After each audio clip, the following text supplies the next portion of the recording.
కార్యక్రమం మేము తీసుకుంటున్నాము అన్నారు. అది ఇంతకుముందు చేసిన దాని మీద ఒక 5,000 రూపాయలు ఎక్కువే అన్నమాట. ఆ పోస్ట్ కూడా దేవుడు అద్భుతంగా రెగ్యులర్గా మన చర్చ్లో ప్రేయర్స్ కూడా ఎప్పుడు చేస్తూ ఉంటారు. ఉద్యోగాల కోసం వాటిలో చేస్తూ ఉంటారు.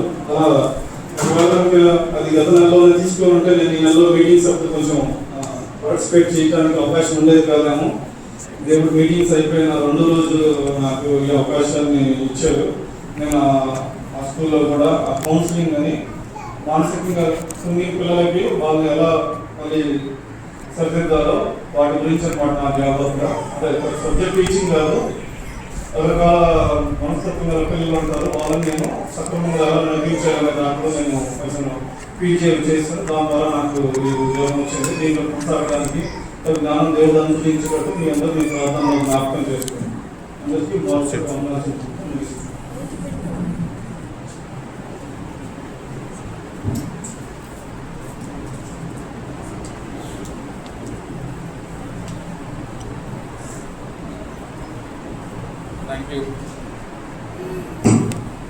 Thank you Prasad brother. చక్కగా దేవుడు మరి గొప్ప కార్యాలు మన మధ్యలో చేస్తున్నాడు. మన మీటింగ్ విషయంలో కూడా స్టార్టెడ్ చేయడానికి దేవుడు ప్రతి ఒక్కరిని ప్రేరేపించి దేవుడు తన కార్యాన్ని జరిగించుకున్నాడు కనుక దేవుడి నామానికి మహిమ కలుగుతుంది కనుక డెఫిసిట్ కూడా పేమెంట్స్ ఉన్నాయి, ఇంకా పేమెంట్ చేసి ఉన్నాయి కనుక 20,000 కూడా దేవుడు దయచేయలాగా రేపు ప్రార్థన చేసుకోండి.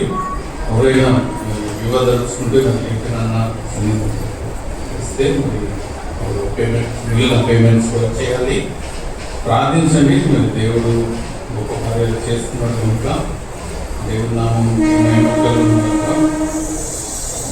ముఖ్యంగా ఏంటంటే మనం చుట్టుపక్కల ఉన్న దైవ సేవకుల్ని ఆదుకుంటున్నాం. వారు మనతో ప్రార్థన చేస్తున్నారు. వారందరూ కూడా వందనాలు చెప్పారు. ప్రకాశం డిస్ట్రిక్ట్లో ఉన్న 30 మంది దైవ సేవకులకి మనం సంఘం ద్వారా గిఫ్ట్ ఇస్తున్నాం.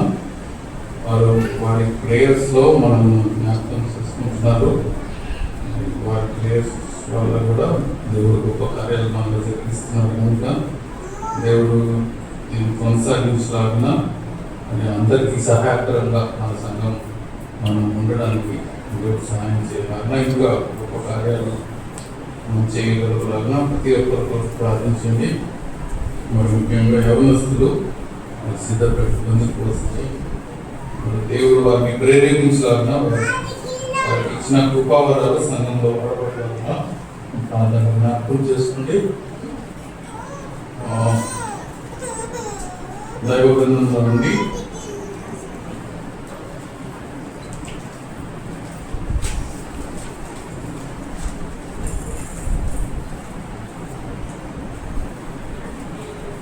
మొదటి కొరింథీయులకు రాసిన పత్రిక 14వ అధ్యాయం 1వ వచనం చదువుకుందాం.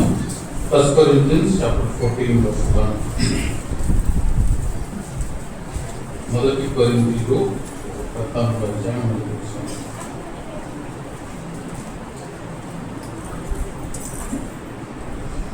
ప్రేమ కలిగి ఉండటకు ప్రయాసపడుడి, ఆత్మ సంబంధమైన వరములను ఆసక్తితో అపేక్షించుడి, విశేషముగా మీరు ప్రవచనము అపేక్షించు. ప్రార్థన చేస్తున్నాం. సర్వాధికారి సర్వోన్నతునికి మా గొప్ప దేవ సన్నిధి వారిని మాకు దయచేశారు అయ్యా. మరి మీ వాక్యాన్ని ఆరాధించే గొప్ప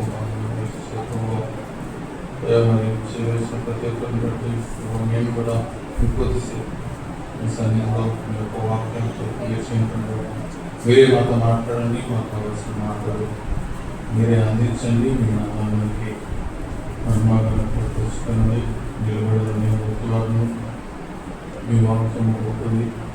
మీ వాక్యంతో మమ్మల్ని సంధించండి.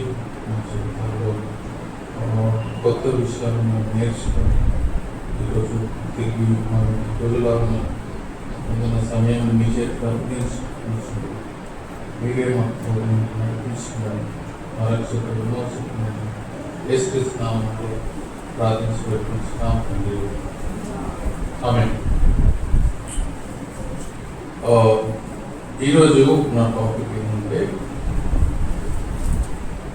ప్రయాస పడుడి అనే మాట మనం చూస్తాం కదా. ప్రేమ కలిగి ఉండటకు ప్రయాస పడుడి. సో ఈరోజు నా క్వశ్చన్ ఫ్రమ్ ద బైబిల్. మామూలుగా నేను క్వశ్చన్ ఆన్సర్స్ లాగా బైబిల్ స్టడీ చేస్తే గుర్తుంటుందని ఆ విధంగా బైబిల్ ధ్యానం చేయడం నాకు అలవాటు. సో ఈరోజు క్వశ్చన్ ఏంటంటే మనం వేటి కోసం ప్రయాసపడాలి, వేటి కోసం ప్రయాసపడాలి, బైబిల్ ఏం చెప్తుంది ప్రయాసం గురించి అనేది కొన్ని వచనాలు మీ మధ్యలో ఉంచాలని నేను ఆశిస్తున్నాను. ప్రయాస అనేది మనం చూస్తే ప్రయాస ఎక్కడ స్టార్ట్ అయిందంటే ఆదికాండంలో కదా, తెలిసిన విషయమే. ఆదికాండంలో మరి ఆదాము అవ్వలు దేవునికి వ్యతిరేకంగా దేవుడు చెప్పిన మాట వినలేదు కనుక దేవుడు ఇచ్చిన శాపంలో ఒక శాపం మనుషునికి, పురుషునికి దేవుడు ఇచ్చిన శాపం ఏంటంటే నువ్వు కష్టపడి నేలను సేదపరచాలి, ప్రయాస పడాలి. దట్ ఈస్ ద దేవుడు ఆదాముకి ఇచ్చిన శాపం. అక్కడ ప్రయాస స్టార్ట్ అయింది. మనుషులందరూ కూడా ప్రయాస పడాల్సిందే. మనందరం కూడా ప్రయాసపడతాం కదండి. One way or the other తిండి కొరకు మనం ప్రయాసపడతాం. అయితే మరి అనేక విషయాల కొరకు ప్రయాసపడతాం. అయితే దేనికోసం ప్రయాసపడాలి అనేది దేవుని వాక్యంలో కొన్ని వాక్యాలు మీ ముందు ఉంచాలని నేను ఆశిస్తున్నాను. ప్రసంగి గ్రంథంలో అయితే లేక కీర్తనలు 127 అధ్యాయంలో చూస్తే సాంగ్స్ 127 మనకు బాగా తెలిసిన వచనమే. కీర్తనలు 127 మొదటి 2 వచనాలు మనం చూసుకుంటే, కీర్తనలు 127 మొదటి 2 వచనాలు చదువుతున్నాం. సాంగ్స్ 127 యెహోవా ఇల్లు కట్టించని కూడా దాని కట్టు వారి ప్రయాసము వ్యర్థమే. యెహోవా పట్టణము కాపాడని ఎడల దాని కావలి కాయవారు మీరు పొందిట వ్యర్థమే. మీరు వేకుని లేచి చాలా రాత్రి అయిన తర్వాత అందుకొంచు కష్టార్జితమైన ఆహారము పిలుచుండుట వ్యర్థమే అనే మాట మనం చూస్తాం. తన ప్రియులు నిద్రించుచుండగా ఆయన వారికి ఇచ్చుచున్నాడు అన్నమాట చూస్తాం. ఇక్కడ మనం ఆలోచన చేస్తే దేని కొరకు ప్రయాసపడాలి? యెహోవా ఇల్లు కట్టించని ఎడల దాని కట్టు వారి ప్రయాసము వ్యర్థమే. సో ఇక్కడ మనం చూస్తే 2 రకాల ప్రయాసం చూస్తాం. ఇల్లు కట్టించడంలో ప్రయాసపడతాము, ఓకే. అంతేకాకుండా మనం వేకునే లేచి రాత్రి పడుకొని వరకు కష్టార్జితమైన ఆహారం తినడానికి ప్రయత్నం చేస్తాం, ప్రయాసపడుతుంటాం. ఇక్కడ మరి బైబిల్ గ్రంథంలో మాట మనం చూస్తే అది వ్యర్థమే అంటున్నాం. ప్రయాస వ్యర్థమే. యెహోవా లేకపోతే మనం ఎంత ప్రయాసపడినా ఆ ప్రయాస వ్యర్థమే అనే మాట కీర్తనకారుడు. సో అనేక సార్లు మనం ఆహారం కొరకు ప్రయాసపడుతున్నాం కదండి. ఆహారం కోసం ప్రయాసపడతాం, కానీ ఒకవేళ దేవుడు మనతో లేకపోతే ఆ ప్రయాస అంతా వ్యర్థమే అనే మాట మనం చూస్తాం. We need God's presence in our life. మన జీవితంలో మనం ఏ కష్టపడినా, ఏ ప్రయాస చేసినాను, ఆ ప్రయాసలో దేవుడు మనకు తోడుగా ఉంటే result will be different. So ఈ ప్రయాస అంతా వ్యర్థం అని మనం చూస్తాం. ఈ లోకంలో మనం చూస్తే ప్రసంగి గ్రంథంలో ప్రసంగి చెప్తా ఉంటాడు కదా, అంతా వ్యర్థమే వ్యర్థమే అంటా ఉంటాడు. మనం ప్రసంగి గ్రంథం 1వ అధ్యాయంలో కొన్ని వచనాలు చూసుకుంటే, సో మన ప్రయాస ఒకవేళ ఈ లోకంలో అందరూ అనేక విధాలుగా ప్రయాసపడుతుంటారు. కొన్ని వాక్యాలు మనం చూస్తున్నాం. మొదటి గ్రంథం ప్రసంగి 1వ గ్రంథం 3వ వచనం చదువుతున్నాను. సూర్యుని కింద నరుడు పడుచుడు పాటు అంతటి వలన వాళ్ళకి కలుగుతున్న లాభమేమి? తరము వెంబడి తరము గతించిపోవచ్చున్నది, భూమి ఒకటి ఎల్లప్పుడూ నిలుచుచున్నది. సూర్యోదయమును సూర్య అస్తమును తాను దయించు స్థలము మర్ర చేతులకు త్వరపడును. గాలి దక్షిణమునకు పోయి ఉత్తరము తిరుగును. 6వ వచనం చదువుతాను. ఎడతెరిపి లేకుండా సమస్తము జరుగుచున్నవి, మనుషులు దాన్ని వివరింపజాలరు. చూచుటకు కన్ను తృప్తి పొందుతున్నది, వినుటకు చెవికి తృప్తి కలుగుట లేదు. 13వ వచనం చూస్తే ఆకాశం కింద జరుగుతున్న అంతటిని జ్ఞానం చేత విచారించుటకు నా మనసు నిలిపితిని. వారు దేని చేత అభ్యాసం నందున దేవుడు మానవులకు ఏర్పాటు చేసిన ప్రయాసము బహు కఠినమైనది. 14వ వచనం లాస్ట్లో చూస్తే, లేక 14వ వచనం చదువుతున్నాం. సూర్యుని కింద జరుగుతున్న క్రియలు అన్నిటినీ నేను చూసుకుని అవి అన్నీ వ్యర్థం లేదు అని, అవి ఒకడు గాలికై ప్రయాసపడినట్టున్నవి అని చూస్తాం. ఇక్కడ మనం చూస్తే నరుల ప్రయాస అంతా వ్యర్థమే అనే మాట మనం చూస్తాం. ఎడతెరిపి లేకుండా సమస్తము జరుగుతున్నాయి. ఈరోజు మనుషుల్ని చూస్తే బిజీ, ప్రార్థన చేసుకోవడానికి కూడా టైం లేదు, బైబిల్ చదవడానికి టైం లేదు, దేవుని సన్నిధికి రావడానికి టైం లేదు. ఎడతెరిపి లేకుండా మరి మానవుడు బిజీ అయిపోతున్నాడు, కష్టపడుతున్నాడు, ప్రయాసపడుతున్నాడు. ఎందుకు అని మనం చూసినట్లయితే ఇది వ్యర్థమే అని మాట మనం చూస్తున్నాం. మనుషుల ప్రయాస అంతా వ్యర్థమే, గాలి కొరకు ప్రయాసపడినట్లుగా మనం చూస్తాం. అయితే మరి అంత వ్యర్థమైతే ప్రయాసపడడం అవసరం లేదు. కూర్చొని why should we labor in vain? అంత వ్యర్థమైతే మరి ఎందుకు ప్రయాసపడాలి? why should we work? లేక ఎందుకు ప్రయాసపడాలి అని మనం గమనించినట్లయితే సామెతల గ్రంథం ఒక మాట ఉంటుంది, 12:24. సామెతలు 12:24 నాకు తెలిసిన విషయమే. శ్రద్ధగా పని చేయవాడు ఏలుబడి చేయను అనే మాట మనం చూస్తాం. ఈ ప్రయాస అంతా వ్యర్థమే, కానీ మనం శ్రద్ధగా పని చేసినట్లయితే ఇంకొక విషయం మనం గమనిస్తే, ప్రసంగి మాట్లాడుతాడు కదా, దేవుడు నియమించాడు అనే మాట మనం చూస్తాం. 1వ అధ్యాయంలో దేవుడు మనుషులకు ఇది నియమించాడు ప్రయాసపడడం. ఎక్కడ నియమించాడు? ఏదైనా తోటలో. ఆదాముకు దేవుడు ఇచ్చిన శాపాన్ని బట్టి మనుషులందరూ కష్టపడి పని చేయాల్సిందే. అయితే శ్రద్ధగా మనం పని చేస్తే ఏలుబడి చేస్తాం. మరి దేవుని సన్నిధి మనం కలిగి ఉండి దేవుని చిత్తాన్ని తెలుసుకొని మీరు ఫలించి అభివృద్ధి చెందుడి అంటారు కదా. ఆదికాండంలో మరి ఆదాము అవ్వలతో దేవుడు మాట్లాడుతూ మీరు ఫలించి అభివృద్ధి చంద్రుడి అనే మాట మనం చూస్తాం. సో నరుల అభ్యాసము లేక దేవుడు వారికి పెట్టింది. అదే ప్రసంగిలో 3:10 3వ అధ్యాయం 10వ వచనం మనం చూస్తే, ప్రసంగి 3:10లో కష్టపడిన వారికి తమ కష్టం వలన వచ్చిన లాభం ఏమి? నరులు అభ్యాసము పొందవలనని దేవుడు వారికి పెట్టి ఉన్న కష్టార్జితము నేను చూసి తిని అనే మాట చూస్తారు. దేవుడు ఈ కష్టం ఎందుకు పెట్టాడు అంటే నరులు అభ్యాసము పొందవలను అనే మాట మనం చూస్తాం. God wants men to be exercise. మనుషులు అభ్యాసము పొందవలనని దేవుడు మనుషులకు పెట్టిన కష్టార్జితము అనే మాట మనం చూస్తాం. కష్టార్జితము వ్యర్థమే, కానీ అది దేవుడు పెట్టిన కష్టార్జితము.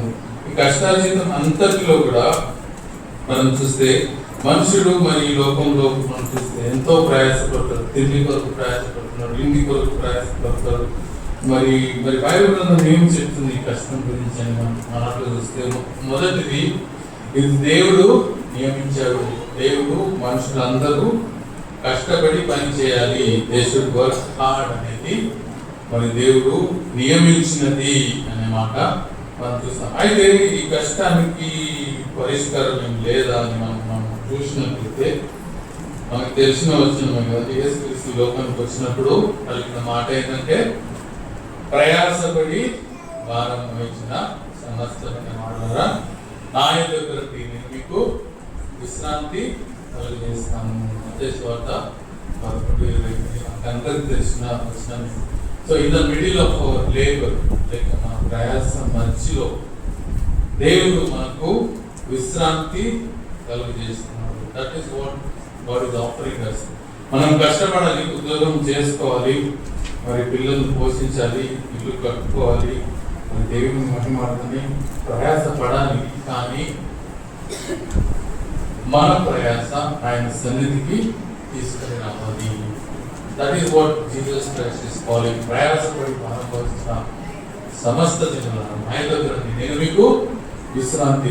మన ప్రయాస మధ్యలో విశ్రాంతి కావాలంటే only one man can give us, one God can give us, that is Jesus Christ. యేసుక్రీస్తు మాత్రమే మన ప్రయాస మధ్యలో మనకు విశ్రాంతి కలుగజేసేవాడు. Whatever we're going to, మనం ఎటువంటి ప్రయాసలో ఉన్నప్పటికీ ఆ ప్రయాస అంతటి మధ్యలో మనకు విశ్రాంతి కావాలంటే, శాంతి సమాధానం కావాలంటే యేసే దగ్గరికి వచ్చినప్పుడు మనకు మన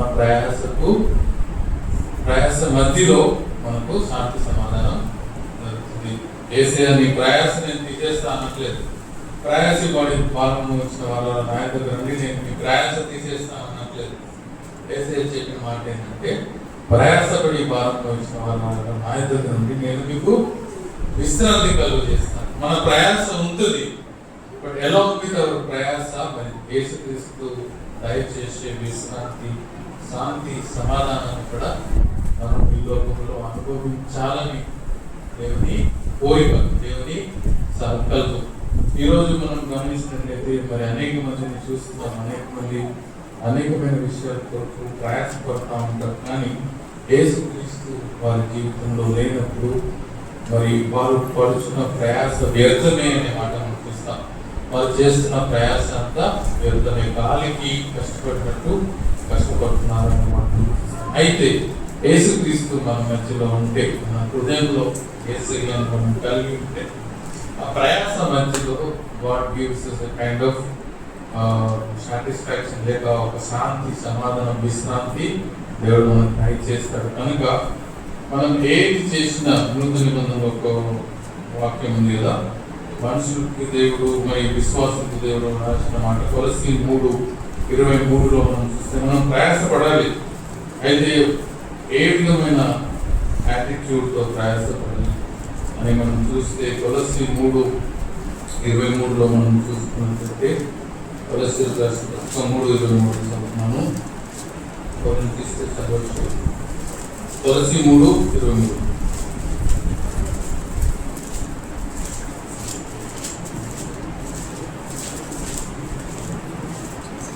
కొలస్సీ 3:23 ప్రభు వలన స్వాస్థ్యమును పతిమలుగా పొందుతుందని ఎరుగుతున్నాం కనుక మీరేమి చేసినను అది మనుషుల నిమిత్తము కాక ప్రభువు నిమిత్తమని మనస్ఫూర్తిగా చేయండి. మీరు ప్రభు అయిన క్రీస్తునకు దాసులై ఉన్నారు అనే మాట చూస్తాం. మీరు ఏమి చేసినను దేవుని కొరకు ప్రభు నిమిత్తము మనస్ఫూర్తిగా చేయండి. మనం ఏ ప్రయాసపడ్డా కానీ దేవుని కొరకు మనం ప్రయాసపడినప్పుడు ఆ ప్రయాస వ్యర్థము కాదు. పాత నిబంధనలో మనం చూస్తే ప్రసంగి గ్రంథంలో అనేక చాట్ల కీర్తనలో వ్యర్థము వ్యర్థము వ్యర్థము అని చూస్తున్నాం. అయితే 1 కొరింథీ 15:58 మనం చూసినట్లయితే, 1 Corinthians 15:58, 1 కొరింథీ 15:58 చదువుతున్నాను. కాగా నా ప్రియ సహోదరులారా, మీ ప్రయాసము ప్రభువునందు వ్యర్థము కాదని ఎరిగి స్థిరులను కదలని వారును ప్రభు కార్యాభివృద్ధి ఎప్పటికీ ఆసక్తులు ఉన్నాయి ఉండి. అయితే మన ఇక్కడ చూస్తున్నట్లయితే మీ ప్రయాసము ప్రభువునందు వ్యర్థం కాదని ఎరిగి స్థిరులుగా మరి కదలని వారుగా ప్రభు కార్యనందు ఎన్నటికీ ఆసక్తులునై ఉండుడి అనే మాట మనం చూస్తాం.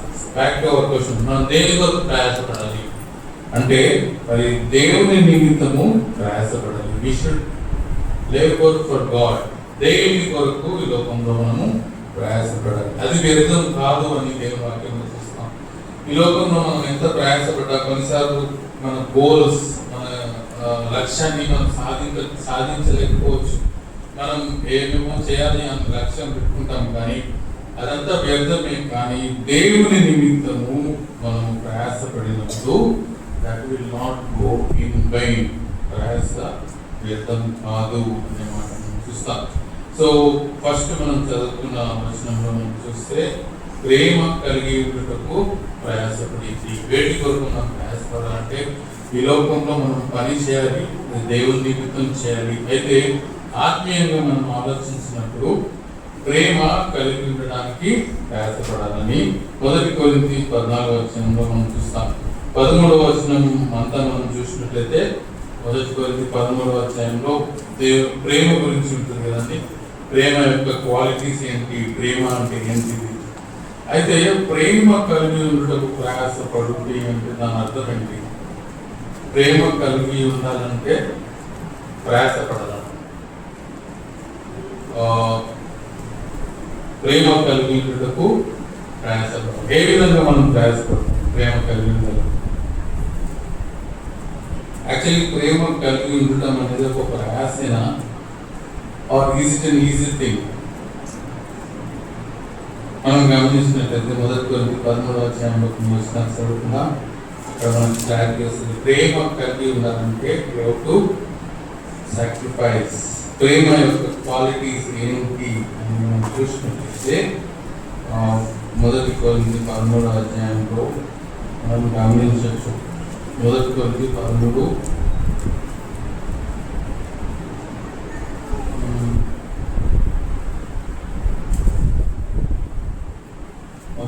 ప్రేమ యొక్క క్వాలిటీస్ మనం చూడవచ్చు.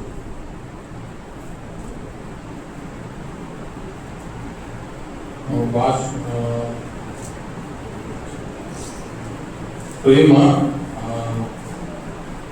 వచనం ఒకటి చెప్పగలుగుతారా? ప్రేమ యొక్క క్వాలిటీస్ 13వ అధ్యాయంలో 8వ వచనమా? మరియు ప్రేమ శాశ్వత కాలం ఉంటును, ప్రవచనము నిరర్ధకమును, భాషలను నిలిచిపోవును, మనము కొంతమంది వెళ్తున్నాము. 13వ వచనం విశ్వాసం నిలిచిన ప్రేమ. 4వ వచనం చూస్తే ప్రేమ దీర్ఘకాలము సహించును, దయ చూపించును, ప్రేమ మత్సరపడదు, ప్రేమ నమ్మకంగా ప్రవర్తించదు. ఇవన్నీ కలిగి ఉండాలంటే మనకి ఇష్టమా కష్టమా? సహనం. ప్రేమ సహనం ప్రొడ్యూస్ చేస్తుంది. ఈ సహనం కోసం మనం ప్రయాసపడాలి. ప్రేమ దయ చూపించేలాగా మనము చేస్తుంది. ప్రేమ మత్సర పడదు. ప్రేమ ఇన్వాల్వ్స్ సాక్రిఫైస్. ప్రేమ అనేది ఏమంటారు, మనం కొన్ని పోగొట్టుకోవాలి. ఇతరులను ప్రేమించినప్పుడు కొన్నిసార్లు మనల్ని మనం తగ్గించుకోవాలి.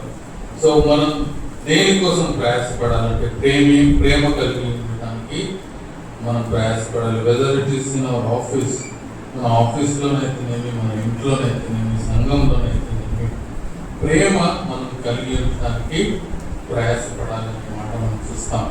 మనం ఈ లోకంలో ఎంత ప్రయాసపడినా మరి దేవుని కొరకు ప్రయాసపడాలి. వేటి గురించి ప్రయాసపడాలంటే ప్రేమ కలిగి ఉండడానికి ప్రయాసపడాలనే మాట మనం చూస్తాం. ఇంకొక విషయం కూడా దేని గురించి మనం ప్రయాసపడాలనేది మొదటి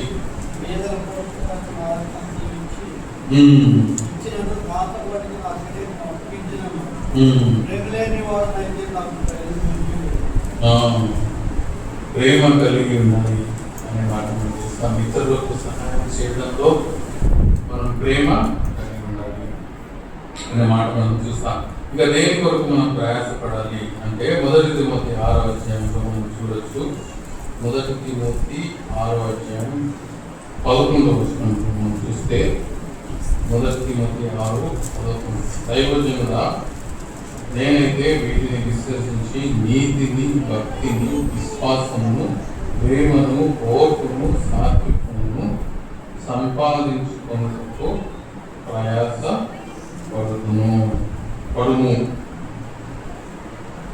ఇక్కడ మరి అపోస్తలుడైన పౌలు తిమోతికి రాస్తున్న మాటలు ఏంటంటే నీతిని, భక్తిని, విశ్వాసమును, ప్రేమను, ఓర్పును, సాత్వికము సంపాదించుకున్నట్టుకు ప్రయాసపడము అనే మాట మనం చూస్తాం. 6 విషయాలు ఇక్కడ ఉన్నాయి.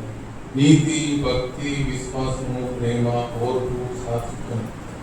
ఇవన్నీ ఏంటి? నీతి ఏంటి? భక్తి ఏంటి? విశ్వాసం ఏంటి? ప్రేమ ఏంటి? ఓర్పు ఏంటి? సాత్వికం ఏంటి? వీటిని ఎలా మనం సంపాదించుకోవాలి? వీటిని సంపాదించుకోవడానికి ఎలా ప్రయాసపడాలని మాట మనం గమనిస్తే ఇవన్నీ మనం చూసినట్లయితే మరి గలతీయులకు రాసిన పత్రికలో ఇవన్నీ కూడా ఒక దగ్గర ఉన్నాయి. చెప్పగలరు మీరు? ఆత్మ ఫలం. మనకు తెలిసిన ఆత్మ ఫలములు ఏమనగా అని ఒక లిస్ట్ వస్తుంది కదా. ఆ లిస్ట్ లో ఈ 6 విషయాలు ఉన్నాయి. అందులో ఇంకా ఎక్కువ ఉన్నాయి, కానీ ఇక్కడ చెప్పబడిన నీతి, భక్తి, విశ్వాసము, ప్రేమ, ఓర్పు కొన్ని విషయాలు అక్కడ కూడా. సో మన తలంపు ఏంటంటే ఇవన్నీ ఆత్మ ఫలాలు. ఈ ఆత్మ ఫలాలు మనం కలిగి ఉండడానికి ప్రయాసపడాలి.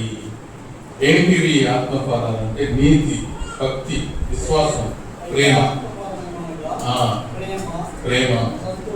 సంతోషం, సమాధానం, దీర్ఘశాంతం, దయాలత్వం, మంచితనం, విశ్వాసం, సాత్వికం, ఆశానిగ్రహం. చూసారా, ఇవన్నీ అక్కడ ఉన్నాయి కదా. సో ఇవన్నీ కూడా ఆత్మ ఫలాలు. వీటిని పొందుకోవడానికి మనము ప్రయాసపడాలి. మొదటిగా ప్రేమ కలిగి ఉండడానికి ప్రయాసపడాలి. ఈ ఆత్మ ఫలాల కోసము ప్రయాసపడాలి అని మనం చూస్తాం. మనం వీటి కొరకు మనం ప్రయాసపడినప్పుడు దేవుని వాక్యం ఏం చెప్తుందంటే ప్రభువునందు మీ ప్రయాసము వ్యర్థము కాదు. సో మన ప్రయాసం వ్యర్థం కాకుండా ఉండాలంటే ఎలా ఓన్లీ ప్రయాసం లోకంలో మనం చేసే ప్రయాసతో పాటు మరి ఈ ఆత్మ ఫలాలు కలిగి ఉండటానికి, మరి దేవునికి ఇవ్వడానికి, మరి దేవుని కార్యాల కొరకు మనం ప్రయాస పడినప్పుడు ప్రయాస వ్యర్థము కాదు అనే మాట మనం చూస్తాం. అల్టిమేట్లీ నేను చెప్పాలనుకున్న ఒకటి, మనం దేని కొరకు ప్రయాసపడాలి? దేవుని కొరకు ప్రయాసపడాలి. అయితే ఈ అభ్యాసము ఎలా ప్రయాసపడాలంటే అల్టిమేట్లీ దేవుని వాక్యాన్ని అనుదినము చదవాలి, దేవుని సన్నిధిలో సమయము గడపాలి. అప్పుడు మనం ఆత్మ ఫలాలు కలిగిన వారంగా ఉంటాం. when we spend time with the word of God, దేవుని వాక్యం చదవడంలో, మరి దేవుని సన్నిధిలో ప్రార్థన చేయడం ద్వారా మనం ఆత్మీయంగా మేలు పొందుతాం. ఆత్మ ఫలాలు మనం కలిగి ఉండటానికి సహాయపడుతుంది. యోహాను సువార్త 15వ అధ్యాయంలో మనం చూస్తాం కదా, నేను ద్రాక్షవల్లి, మీరు తీగ. మరి ద్రాక్ష వల్లిలో మనం అంటుబడి ఉన్నప్పుడు మనం ఫలిస్తాం. అంటుబడి ఉండాలంటే ప్రార్థన చేయాలి, బైబిల్ చదవాలి. అంటుబడి ఉన్నప్పుడు మనం ఫలాలు ఫలించగలుగుతాం. ఈ ఫలాలు ఫలించడానికి ప్రయాసపడుడి అనే మాట మనం చూస్తాం. దేని కొరకు ప్రయాసపడాలంటే మరి దేవుని కొరకు ఫలాలు ఫలించడానికి మనం ప్రయాసపడాలి. ఈ లోకంలో మనకి ఎన్ని ప్రయాసలు ఉన్నా 2 విషయాలు మనం చూస్తున్నాం. దేని కొరకు ప్రయాసపడాలి? మన ప్రయాస దేవుని ఆత్మఫలాలతో ప్రయాసపడాలి. దేవుని సన్నిధి కొరకు మనం ప్రయాసపడాలి. మరి ఆత్మీయంగా మరి ఎదగడానికి ప్రయాసపడాలి. అయితే మన ప్రయాస ఆయన సన్నిధిలో మన ప్రయాస పెట్టినప్పుడు ఆయన శాంతి సమాధానం దయచేస్తారు. ఈ ప్రయాస పడేటప్పుడు అనేక సార్లు మనకు చింతలు వస్తాయి కదండి. మనకు తెలిసిన వస్తున్నాం కదా, ఫిలిపిలకు 4 దేని గురించి చింతింపకుడు కానీ ప్రతి విషయమును ప్రార్థన విజ్ఞాపనలతో మీ విన్నపములు ఆయనకు తెలియచేయండి. అప్పుడు సమస్త జ్ఞానములకు మించిన దేవుని సమాధానము మీ హృదయాలకు కావలి యుండును. మన ప్రయాస, మన చింత ఆయన చేతికి మనం అప్పగించినప్పుడు సమస్త జ్ఞానములకు మించిన దేవుని సమాధానం మీ హృదయాలకు కావలి యుండును అనే మాట మనం చూస్తాం. సో మనం దేని కొరకు ప్రయాస పడ్డా కానీ మన ప్రయాసలో యేసయ్య లేకపోతే అది వ్యర్థమే అని మనం చూస్తున్నాం. పాత నిబంధన గ్రంథంలో వ్యర్థం అంటున్నాడు.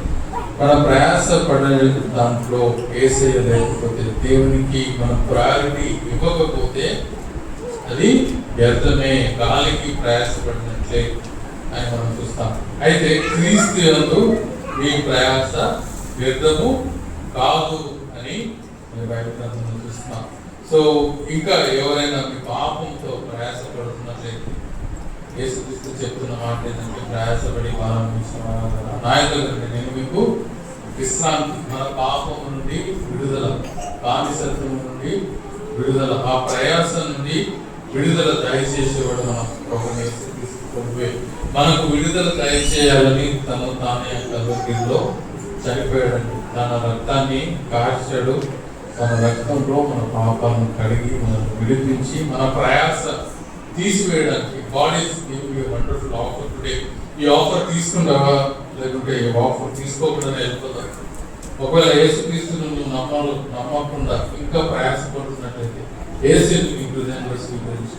ఒకవేళ యేసుక్రీస్తుని కలిగి ఉండి కూడా ఈ ప్రయాసలో నువ్వు విఫలం అవుతున్నట్లయితే యు ప్రే, నీ ప్రయాస, నీ చింత అంతా సన్నిధులను పెట్టినప్పుడు, ప్రార్థన చేసినప్పుడు, విశ్వాసము కలిగినప్పుడు, నమ్ముట నీ వల్లైతే నమ్మవానికి సమస్య సాధ్యం. నీ ఏ ప్రయాస అయినా కానీ ఆయన సన్నిధిలో పెట్టినప్పుడు ఆయన తీసేస్తాడు. ఆయన మన ప్రయాస తీసివేసి మనకు విశ్రాంతి దయచేస్తాడు. మన ప్రయాస మధ్యలో కూడా మన శాంతి సమాధానం దయచేసేవాడు యేసుక్రీస్తు ప్రభువే. కనుక ఇంకా ఎవరైనా ఏ విధమైన ప్రయాస ఉన్నట్లయితే ప్రార్థన చేయండి. అందుకే మనం ఇతరుల కోసం ప్రార్థన చేసినప్పుడు దేవుడు వారి ప్రయాసను తగ్గిస్తాడు, లేక వారికి కావలసిన దేవుడు వారికి అందిస్తాడు. కనుక ప్రార్థన ఇస్ వెరీ ఇంపార్టెంట్. మన ప్రయాసలో శాంతి సమాధానం కలగాలంటే ప్రార్థన చేయాలి. మన ప్రయాసలో వ్యర్థం కాకుండా ఉండాలంటే ఆత్మఫలాలు ఫలించాలి. దేవుని వాక్యాన్ని చదవాలి. దేవుడు మనకి ఇచ్చిన తలాంతును ఆయన కొరకు వాడినప్పుడు మన ప్రయాస వ్యర్థం కాకుండా ఉంటుంది. ఆ విధంగా మరి మన ప్రయాసలో దేవుడు మనకు తోడైంది వ్యర్థం కాకుండా మనల్ని బలపరిచినట్టుగా ప్రార్థిస్తున్నాం. సర్వాధికారి సర్వోన్నతమైన వాక్యాన్ని మేము ధ్యానించడానికి లోకంలో గాలికి ప్రయాసపడినట్టు ప్రయాస వ్యర్థమైన ప్రయాస మధ్యలో మరి మీ సన్నిధిలో ప్రభువునందు మీరు పడిన ప్రయాస వ్యర్థము కాదు అని ధ్యానించిన వాక్యాన్ని స్తోత్రాలు చేస్తున్నాం. నిజంగా ప్రభావ మరి మా కొరకు మీరు అక్కడిలో చనిపోయారు, పాతిపెట్టడం తిరిగి లేచారు.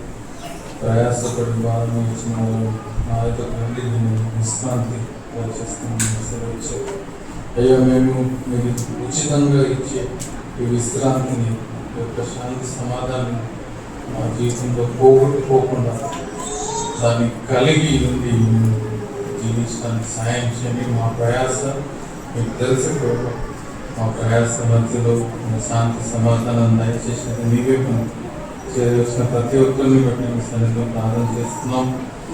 ప్రభు మరి ప్రేయర్ రిక్వెస్ట్ అన్నిటిని బట్టి కూడా మీ సన్నిధిలో ప్రార్థన చేస్తున్నాం. మరి సంఘంలో కోరుతూ ఉంది, ఇంకా పేమెంట్స్ చేయాలి. ప్రభు మీరే దయచేసి దేవుడు, మీరే సమకూర్చే దేవుడు కనుక మీ సన్నిధిలో ప్రార్థన చేస్తున్నాం. ప్రతి ఒక్కర అవసరతను మీరు తీర్చండి. మరి ప్రతి కుటుంబంలో ఉన్న అక్కర అవసరత కూడా మీకు తెలుసుకుంటాం. వాటిని తీర్చి మీ నామానికి మహిమగాను ప్రదర్శించమని మమ్మల్ని అందరినీ మీ చేతికి అప్పగించుకొచ్చింది. మీరే నడిపిస్తుంది. రక్షకుడు విమోచకుడు న్యాయస్థిస్తున్నాము ప్రార్థించుకుంటున్నాము. అందరికీ కూర్చుని